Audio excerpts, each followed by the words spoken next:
Good morning, children. In the previous class, we have learned about three kinds of nerves and their function. Means what they carry information from respect organs to CNS, and again from the CNS the response is given to the respective organs. In that, some nerves work as voluntarily, means under our control, but some actions or some nerves are under the control or works involuntarily. Example for that one is yesterday we discussed about knee jerk, and reflex arc is also under the control involuntarily, means it does not take much time. Just like if somebody is pinching you, you will remove your hand immediately. Or somebody is coming near to beat you, you will move from that. You may run. And when you are placing your leg on the hard object, and when you observe it, you will remove your leg back. Means after observing it, you take your leg back. Why? Because it may harm you. Or any dog is run towards you, you will run fast. Why? Because it is a harm. Means some actions, the fast actions are under our control. Means there is no need of brain. There is no need of brain function. Such type of actions are under the control of spinal cord. So, such action, we call them as reflex arc. A single pathway from detector to spinal cord. So, the single pathway from detector.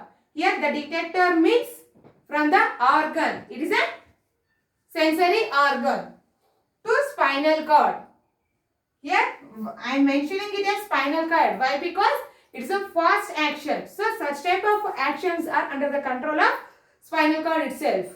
There is no involvement of brain.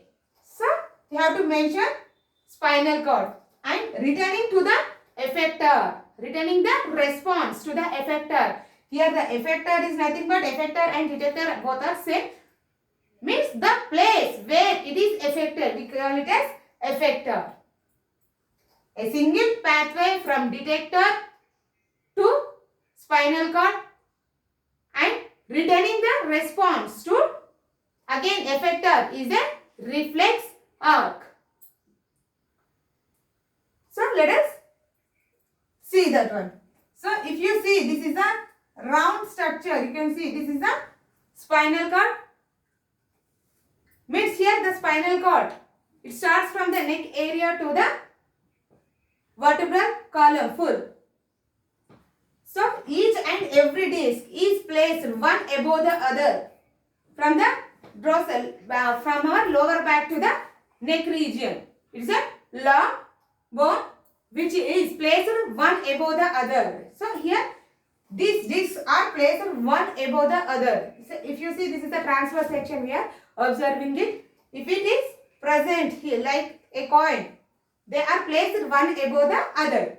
And each and every disc has control on some organs. Not all the discs work at a time. Like the brain.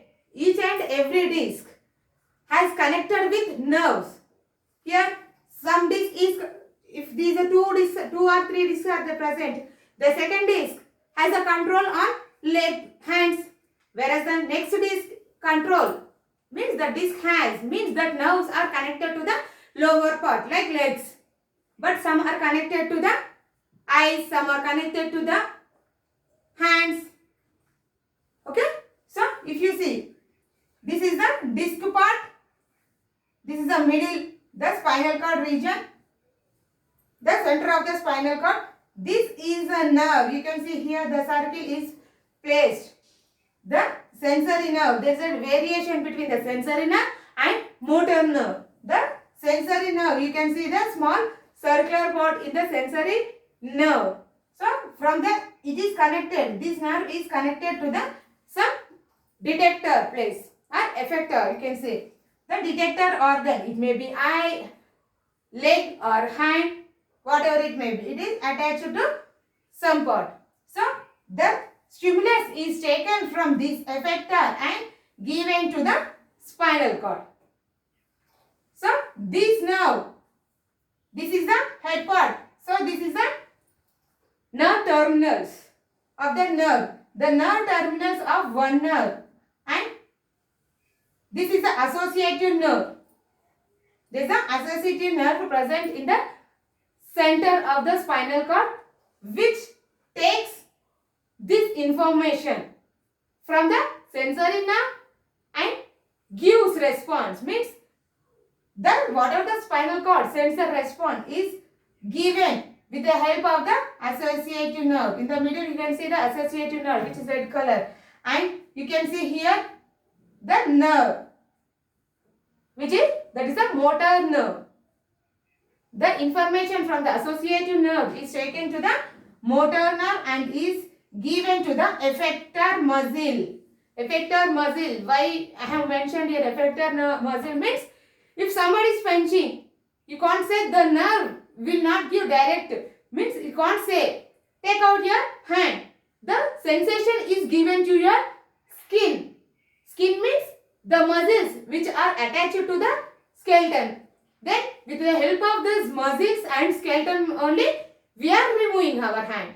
Without the skeletal system and muscular system, we cannot move. So that's why here the effector muscles means the muscles which are near to the affected place. And this is connected to the effector organ. Means the same place here. It may be hand or leg, whatever it may be.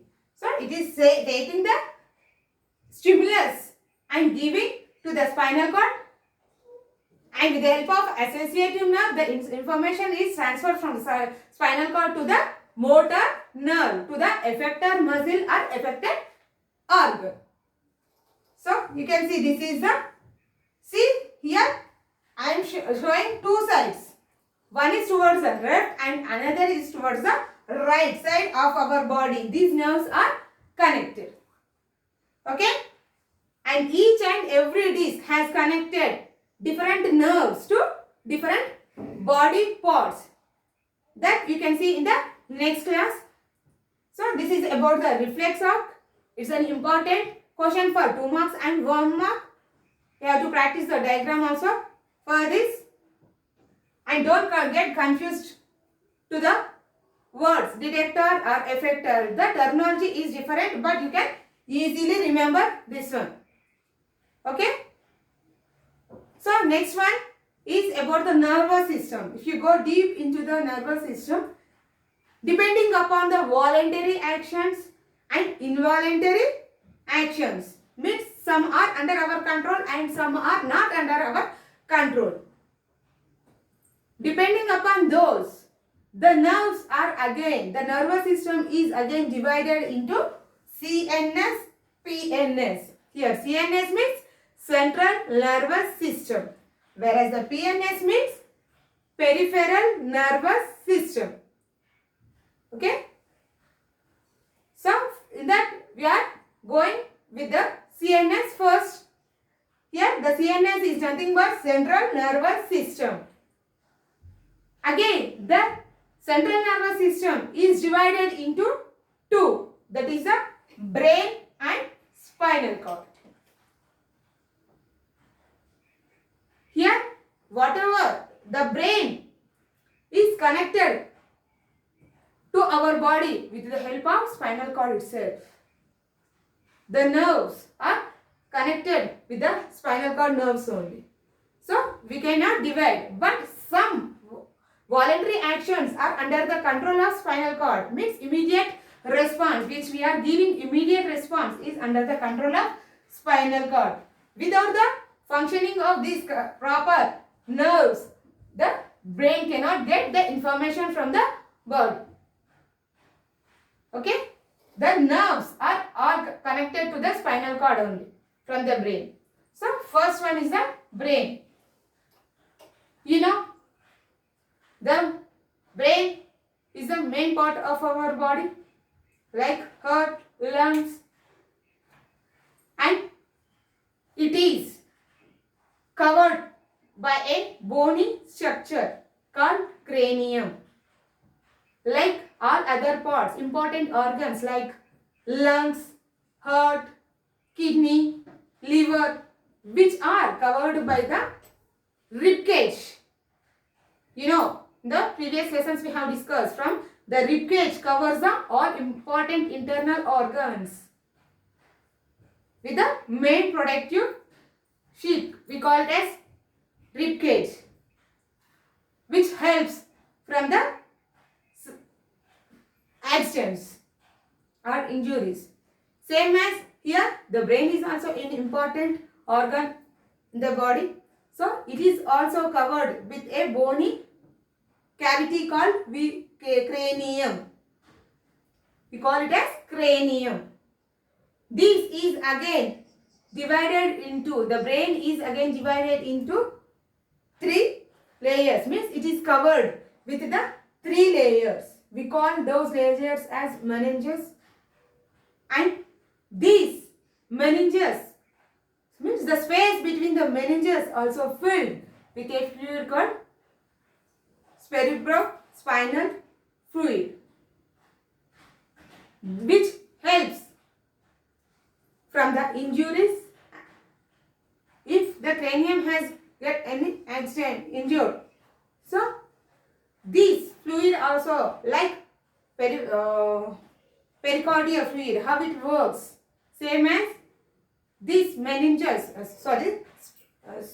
cerebrospinal fluid also helps the brain for the protection. Okay? And this brain is again divided into grey matter and white matter. Here, the grey matter is nothing but the cell body. The cell body of nervous system. This is a cell body and this is the axon, this is the terminals now. So, the cell body is present towards the center and the cell body is towards, the axons are towards the center. So, that's why they are differentiated into grey matter and white matter. The brain is again divided into 3 parts. Those are forebrain, midbrain and hindbrain, depending upon the function of the brain. Okay? So, what is the function of forebrain, midbrain and why it is divided into 3 parts? We will discuss in the next class. Children, try to prepare your own notes. This is the time to prepare your own notes. Thank you. See you in the next class.